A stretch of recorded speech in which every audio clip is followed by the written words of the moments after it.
একঘেয়েমি সব ভর্তা খেয়ে আর ওগুলো খেতে ইচ্ছে করলো না, তাই ছুটতে গিয়ে বাজার থেকে মাংস নিয়ে এসে প্রেসার কুকারে সিটি মেরিয়ে দিলাম গোটা 10 দিয়ে ভর্তাটা বানিয়ে নেব। প্রেসার কুকারের ঢাকনাটা খুলে দিয়েছি, মাংসগুলো দেখো সুন্দর সিদ্ধ হয়েছে। এবার আমি তুলে নিচ্ছি। মাংসটা খুব ভালোভাবে সেদ্ধ হয়েছে, এবার সুন্দরভাবে আমি ছাড়িয়ে নেবো এইরকম করে। গরম আছে তো আস্তে আস্তে ছাড়াতে হবে বাবা।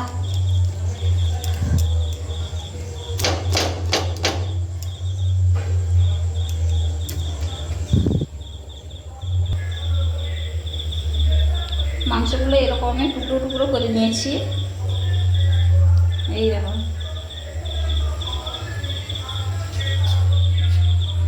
কড়াইতে সাদা তেল দিয়ে দিয়েছি, আমি সাদা তেলটা পছন্দ করি তাই দিয়েছি।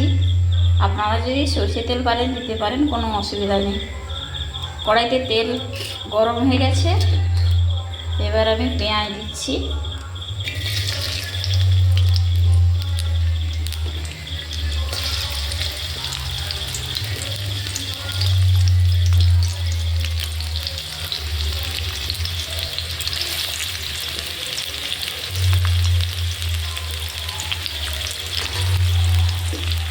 কুচনো টমেটো দিয়ে দিচ্ছি।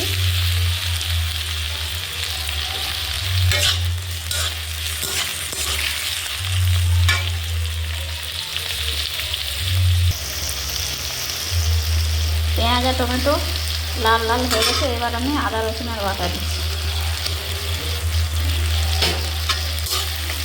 দিয়ে আবার 5 মিনিট নেড়ে নিচ্ছি।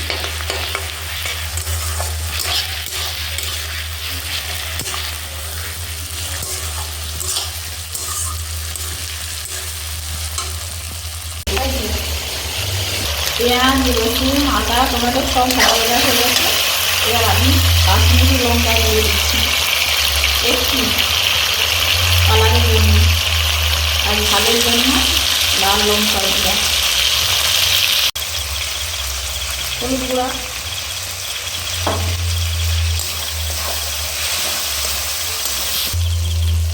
ধনিয়া গুঁড়া, জিরা গুঁড়া আর একটু মিট মশলা খেয়ে নেব।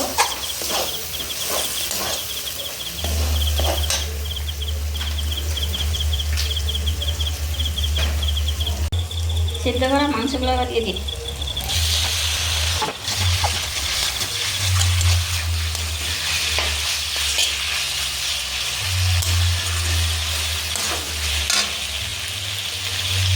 এবার লবণ দিব,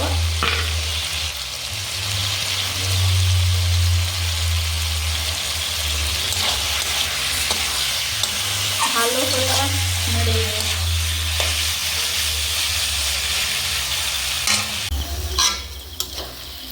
মাংসটা এবার ভালো করে নেড়ে কসুরি মেথি দিয়ে দিচ্ছি আর গরম মশলার গুঁড়ো,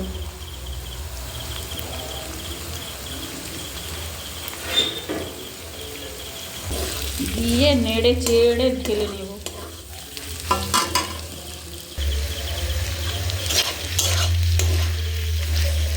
মাংসটা সুন্দরভাবে নেড়ে নিয়েছি, এবার সব শেষে কয়েকটা কাঁচা লঙ্কা দেব। ভর্তা মানে ঝাল, কিন্তু আমার ঘরে ব্যাঙাচি একজন আছে, সে বেশি ঝাল খেতে পারে না, তাই জন্য একটু ওপর থেকে ছড়িয়ে দিচ্ছি।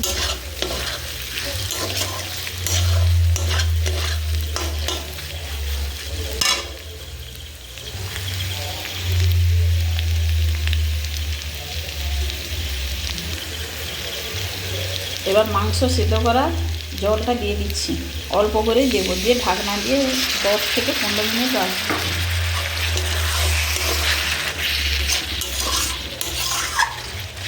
দিয়ে গরম গরম ভাত, রুটি বা পরোটা, নান যেখানেই খুশি খেতে পারেন।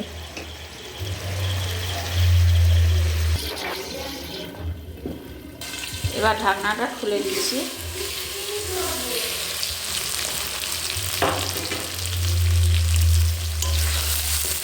গন্ধে গোটা ঘর মোমো হয়ে যাচ্ছে। হুম।